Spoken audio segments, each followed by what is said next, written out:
गोमिया विधायक का भतीजा 24 घंटे से भी ज्यादा वक्त से गायब है। परिजन इसको लेकर परेशान है, जबकि स्कूल प्रबंधन की दलील है कि छात्र स्कूल आया ही नहीं था। हालांकि इस बीच लापता छात्र देव कुमार ने परिजनों को फोन कर अपने सकुशल होने की जानकारी दी।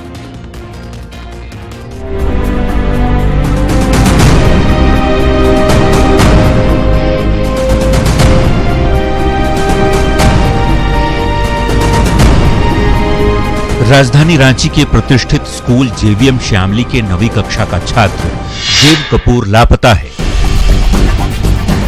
देव गोमिया विधायक बबीता देवी का भतीजा है। वो कल ही सुबह 10 बजे स्कूल गया, लेकिन फिर वापस घर नहीं लौटा। परिजनों ने डोरंडा थाने में गुमशुदगी का मामला दर्ज कराया है। लिखित शिकायत में स्कूल के शिक्षक पर पिटाई का आरोप भी लगाया गया है। वाइस प्रिंसिपल इसके जहाँ मारे थे, इसके चलते डर से हमारा बेटा स्कूल से गायब हो गया है और डिप्रेशन में चला गया। और वो जो है कल सुबह स्कूल आया था और क्लास में ही नहीं गया। कल से क्लास 9th में पढ़ता है। प्रिंसिपल ये इसके झा है, जो उन्हें गार्जियन को बुलाना चाहिए तो वो अपने से कॉल नहीं किए। बच्चे पर बोल दिए कि पेरेंट्स को लेकर आना स्कूल।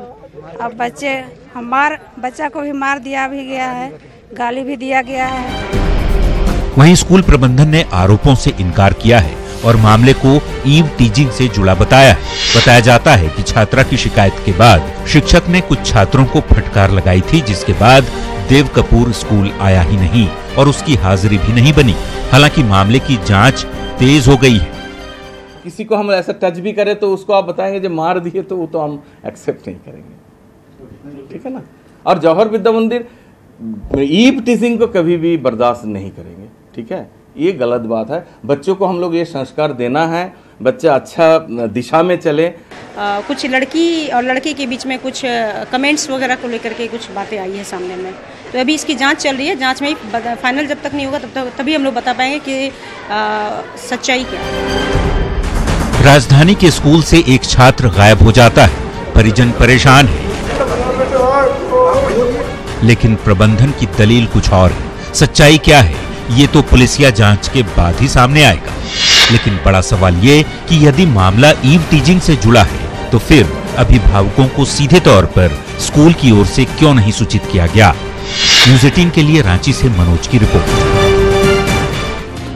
रामगढ़ के अलीमुद्दीन हत्याकांड के 8 दोषियों को झारखंड हाईकोर्ट से बेल मिल गई है। न्यायाधीश हरीश चंद्र मिश्रा की बेंच ने बीजेपी के मीडिया जिला प्रभारी रहे नित्यानंद महतो के अलावा रोहित ठाकुर, राजू कुमार, संतोष सिंह, उत्तम राम, सिकंदर राम और विक्की साहू को जमानत दे दी।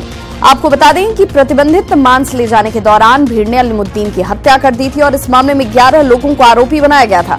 रामगढ़ फास्ट ट्रैक कोर्ट ने सभी आरोपियों को उम्र कैद की सजा सुनाई थी, लेकिन रामगढ़ कोर्ट के फैसले को आरोपियों ने झारखंड हाई कोर्ट में चुनौती दी। आरोपी बनाया गया था, जिसमें आज 8 व्यक्तियों की जमानत याचिका जो सेपरेट रूप से फाइल हुई थी, उस पर सारे लोगों को जमानत दे दिया गया है माननीय उच्च न्यायालय के द्वारा। जो प्रत्यक्षदर्शी गवाह थे, वो लोगों ने इन लोगों को मारते हुए नाम नहीं लिया है और जो वीडियो फोटोग्राफी भी हुई थी, जो वायरल हुआ था, उसमें भी जो 4 लोगों जो जिनको जमानत हुई है आज, वो लोग पे मारने का कोई साक्ष्य नहीं था। हाँ, ये सरासर गलत की है कोर्ट, ये सरासर गलत की है कोर्ट। आगे इनके विषय में क्या सोचेंगे आप? अब समय अब सोचेंगे। अब देखिए, अभी तुरंत नहीं बता सकते, सोचेंगे, इसके लिए सोचेंगे। झारखंड हाईकोर्ट से लालू प्रसाद को बड़ी राहत मिली है। लालू की याचिका पर सुनवाई करते हुए उच्च न्यायालय ने लालू प्रसाद की औपबंधिक जमानत अवधि को 6 हफ्ते और बढ़ा दिया है। गौरतलब है कि चारा घोटाले में सजा याफ्ता लालू प्रसाद इलाज के लिए फिलहाल प्रोविजनल बेल पर हैं और इस दौरान वो दिल्ली से लेकर मुंबई के बड़े अस्पतालों में इलाज करवा रहे हैं।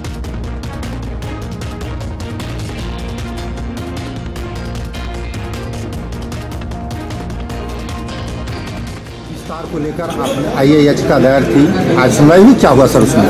उनको 3 जुलाई तक बेल मिला हुआ था, लेकिन उसके पहले का फ्राइडे का ऑर्डर था चीफ जस्टिस का सुनवाई होगा, तो 6 वीक एक्सटेंड किया गया। तो 17 अगस्त तक उनको बेल मिला है और 10 अगस्त को फिर ये केस रहेगा बाकी मेडिकल रिपोर्ट के साथ। अभी वो Lalu ji Asian heart centre में एडमिटेड हैं, फिस्टुला का ऑपरेशन हुआ है काफ़ी डीप में और रिकवर कर रहे हैं। डॉक्टर का कहना था 3 महीना लगेगा, लेकिन 6 हफ्ता के लिए उन्होंने दिया है। बाकी रिपोर्ट मांगा है, उसके बाद किडनी का और हार्ट का चेकअप। दिल्ली के कांग्रेस महाधिवेशन में राहुल गांधी द्वारा बीजेपी अध्यक्ष पर की गई टिप्पणी को लेकर के दर्ज शिकायतवाद पर रांची की अदालत में आज सुनवाई हुई। बीजेपी कार्यकर्ता नवीन झा ने रांची के एसडीजेएम कोर्ट से मामले में संज्ञान लेने की अपील की। दोनों पक्षों की बहस सुनने के बाद कोर्ट ने 7 जुलाई तक के लिए फैसले को सुरक्षित रख लिया है।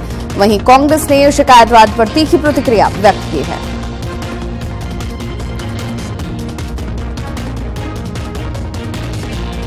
उस व्यक्ति अगर किसी भी मेंबर अगर उस बॉडी ऑफ इंडिविजुअल्स में है तो हर व्यक्ति कंप्लेंट फाइल कर सकता है अगर उनको लगता है कि इम्प्यूटेशन ऑफ रेपुटेशन अगर हुआ है तो वैसी स्थिति में 204 के बिंदु पे यानी कि समनिंग के बिंदु पे आज सुनवाई कंप्लीट हो गई और 7 जुलाई को ऑर्डर के लिए रखा गया है। अब सवाल ये उठता है कि भारतीय जनता पार्टी के लोग जब उनसे सामाजिक स्तर पर, राजनीतिक स्तर पर, देश के मुद्दा पर नहीं सक पा रहे हैं तो न्यायालय का सहारा ले रहे हैं और इस तरह के अनर्गल आरोप लगा करके वो चाहते हैं कि राहुल जी को न्यायालय के शिकंजा में लाया जाए। और अब बात पोल खोल हल्ला बोल की। जी हां, विपक्ष द्वारा भूमि अधिग्रहण संशोधन बिल के विरोध पर बीजेपी प्रदेश अध्यक्ष लक्ष्मण गिलुआ ने पलटवार किया है। लक्ष्मण गिलुआ ने कहा कि विपक्ष ये बताए कि 2014 में केंद्र और राज्य में बीजेपी की सरकार बनने के बाद किस आदिवासी की जमीन छीनी गई है। बिल के समर्थन में हल्ला बोल पोल खोल अभियान के तहत बीजेपी कार्यकर्ताओं ने चाईबासा में 1 दिवसीय धरना प्रदर्शन किया।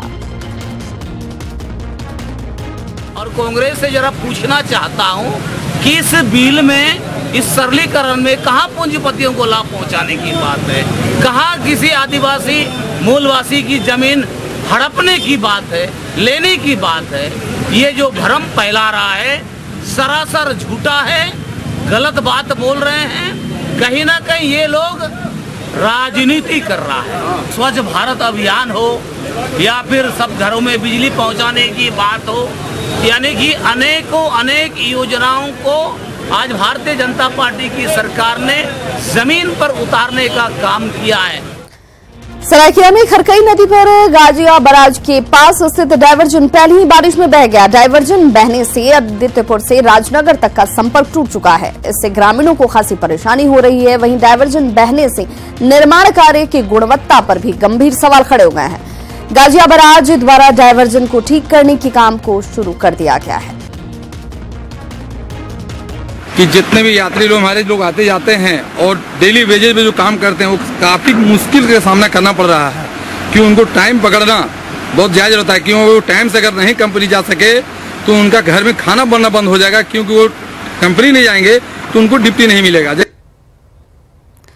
टाटानगर रेलवे स्टेशन पर बड़ा हादसा टल गया। दरअसल हावड़ा चक्रधरपुर एक्सप्रेस से उतरने के दौरान यात्री कौशल किशोर स्टेशन पर गिर गए और ट्रेन के साथ कई मीटर तक वो घिसटते चले गए। इसी दौरान आरपीएफ जवान राहुल कुमार की सूझबूझ से यात्री की जान को बचाया गया। यात्री कौशल किशोर बिरसा नगर के रहने वाले थे। वहीं पूरी घटना टाटानगर स्टेशन के सीसीटीवी कैमरे में कैद हुई है और इस घटना से एक बार फिर यात्रियों की सुरक्षा पर गंभीर सवाल खड़े हो रहे हैं। न्यूज 18 ने रेल यात्रियों से ट्रेन में सवार होते और उतरते हुए पूरी सावधानी बरतने की अपील की है।